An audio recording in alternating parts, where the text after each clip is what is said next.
deutsches U-Boot nach 13 Jahren auf dem Meeresgrund gehoben, um seine kostbare Fracht zu bergen. Ein deutsches U-Boot der Kriegsmarine, beladen mit wertvoller Fracht.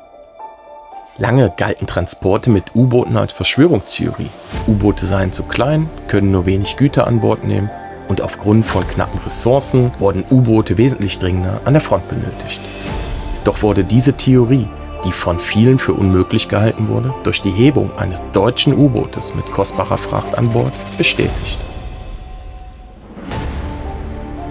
Der Grund der Hebung des U-Bootes soll die Fracht gewesen sein, da sie sehr teuer und somit wertvoll war. Doch befand sich ein Gerät an Bord, welches noch viel kostbarer gewesen sein soll. Weiterhin rätselhaft ist die Besatzungsliste. Es heißt, dass 43 Soldaten den Tod fanden, doch kann man der Gefallenenliste 44 Mann entnehmen. Wer war der 44. tote Soldat? Dieser Soldat war nicht Teil der Besatzung. Es handelt sich um einen Offizier, eine Einheit, die zuvor in Indien Aufträge erfüllte. Warum hält man diesen Offizier geheim oder verschleiert seine Anwesenheit und seinen Tod? Sollte sich in diesem U-Boot ein weiteres Rätsel des Dritten Reiches befunden haben?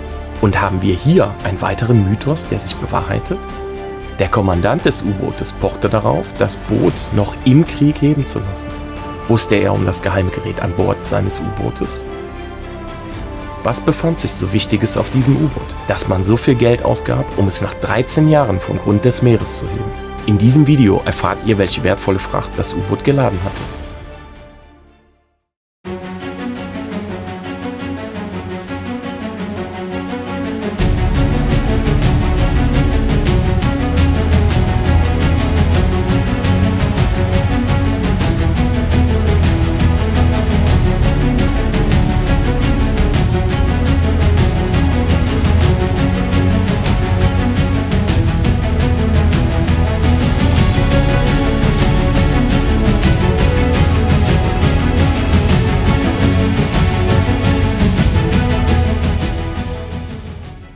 U-843 war ein U-Boot vom Typ 9C der deutschen Kriegsmarine.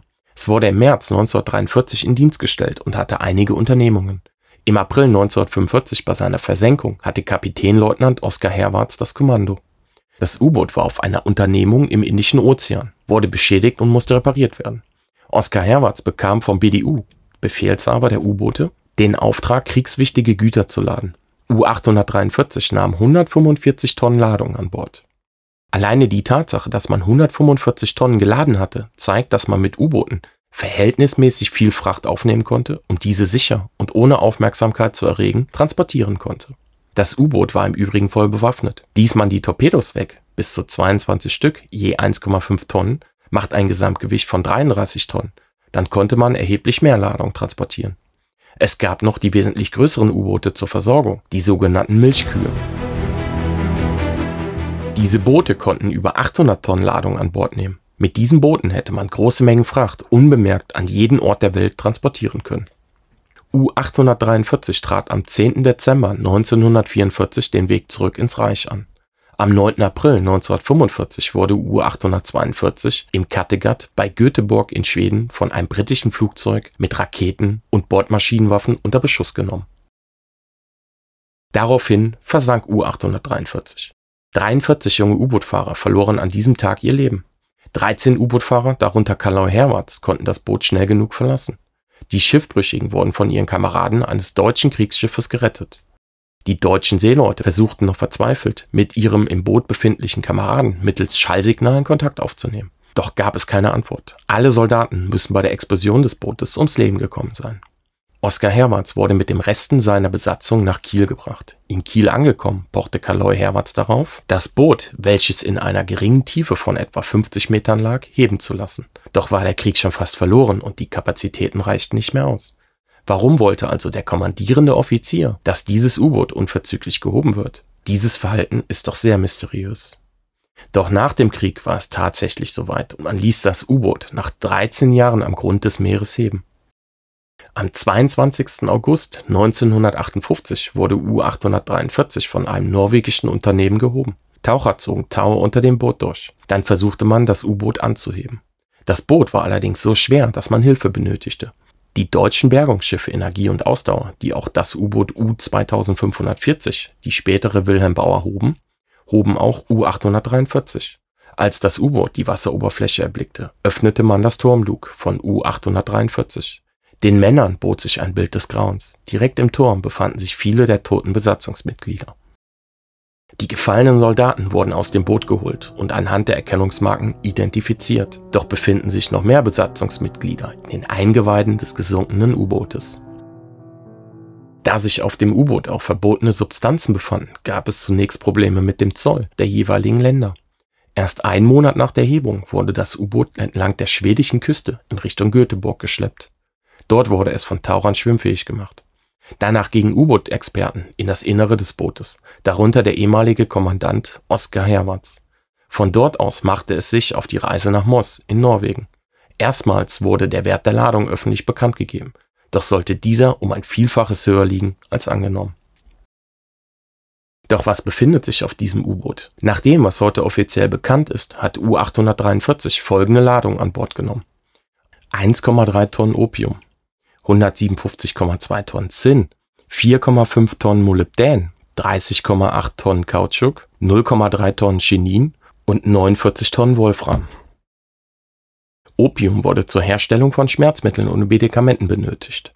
Zinn wurde für die Metallindustrie benötigt, Molybdän unter anderem für Flugzeuge und Raketen, Kautschuk für die Gummiindustrie wie etwa die Produktion von Reifen, Chinin für die Medizin- und Lebensmittelindustrie, Wolfram in der Metallindustrie. Doch rechtfertigen diese recht geringen Mengen an Rohstoffen auf dem Weltmarkt bezogen, es dieses Boot zu heben und die Ruhe der gefallenen Soldaten zu stören? Oder gar die immensen Kosten, die bei der Suche und der Hebung des U-Bootes anfielen? Oder hat die Bergung einen ganz anderen Hintergrund? Und tatsächlich ist das hier der Fall. Offiziell wollte man diese Rohstoffe bergen, doch inoffiziell und deswegen geheim gehalten war eine Person und ein Gerät, welches sich auf U-843 befunden hat. Wie die Person und das Gerät im Zusammenhang stehen, ist nicht bekannt. Bei der Person handelt es sich um einen deutschen Offizier einer Propagandakompanie. Nach dem, was heute zu seinem Auftrag bekannt ist, war der letzte Aufenthaltsort des Offiziers in Indien. Wo er zuvor war und was seine genaue Aufgabe war, ist unbekannt oder wird geheim gehalten. Der Offizier sollte mit diesem U-Boot die Heimreise antreten und war zuvor vermutlich in Singapur oder dem heutigen Jakarta an Bord gegangen. Es handelt sich um den Kriegsberichterstatter Karl Emil Weiß. Er stellte den 44. Toten auf der Gefallenenliste von U-843. Was noch mysteriöser ist, es gab nach der Hebung von U-843 eine Untersuchung zu einem Gerät, welches als Antimagnetismusgerät bezeichnet wird. Was dieses Gerät ist und wofür es benutzt wird, ist nicht bekannt. Alleine die Tatsache, dass sich ein solches Gerät an Bord des U-Bootes befand, es nicht in den Ladungspapieren näher bezeichnet wird und man gezielt danach suchte, zeigt die Wichtigkeit dieser Apparatur. Schob man die Hebung des U-Bootes auf die Rohstoffe, um insgeheim an dieses Gerät zu gelangen? Und was hat der Offizier und Kriegsberichterstatter wirklich in Indien für einen Auftrag verfolgt? Verfolgten hier die westlichen Länder ein Interesse an diesem Gerät und haben sie einen zwielichtigen Unternehmer, der vorher wegen Betrug verurteilt wurde, bezahlt, um an dieses Gerät zu kommen? Oder hat man gar mit einer Scheinfirma und den Black Budgets, also schwarze Kassen, die Hebung des deutschen Bootes finanziert und dem Unternehmer den Erlös der Rohstoffe zugesprochen? Wählte man deswegen einen Wirtschaftskriminellen aus?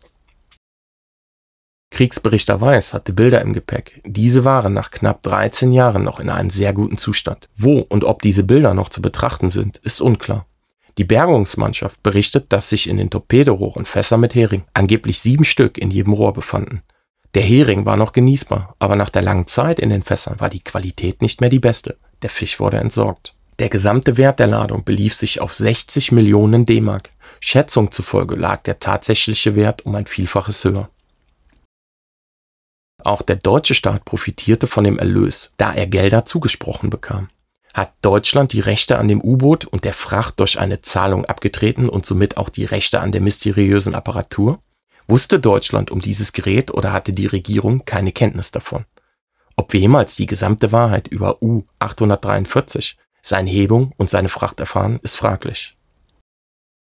Die gefallenen U-Boot-Fahrer wurden auf dem Friedhof in Göteborg beigesetzt. Bei der Zeremonie erhielt der Sohn eines gefallenen Soldaten ein Holzpferd. Das hatten die an der Bergung beteiligten Männer aus dem Spind des Soldaten geborgen. Sein Vater hatte es vor der Versenkung für ihn gekauft. Das deutsche U-Boot U-843 beweist eindeutig, dass Güter per U-Boot transportiert wurden. gehen wir an dieser Stelle erneut zu der deutschen Basis 211 in Neuschwabenland, Antarktis. Diese Station der Nationalsozialisten soll ebenfalls ein Mythos sein. Doch gibt es Zeitzeugen, die von einer solchen Station berichten. Sie soll mit U-Booten beliefert und versorgt worden sein. Ausrüstung und Material kam mittels U-Booten. Die U-Boote wurden dort entladen und nahmen die dort gewonnenen Bodenschätze an Bord, die dann zurück nach Deutschland transportiert wurden. Angesichts der Tatsache von U-843 und seiner Transportmission scheint diese Theorie nicht mehr abwegig zu sein. Sollte es eine Station im ewigen Eis gegeben haben, dann unterlag oder unterliegt sie der strengsten Geheimhaltung. Aufgrund dessen ist heute wenig darüber bekannt und wir können nur Aussagen zusammentragen und Ereignisse verbinden, zusammensetzen, um so annähernd an die Wahrheit zu gelangen. U-843 liefert einen weiteren Hinweis und entkräftet Kritiker, dass man keine U-Boote zum Transport von Rohstoffen eingesetzt hat. Dieser Film ist allen gefallenen Soldaten von U-843 gewidmet.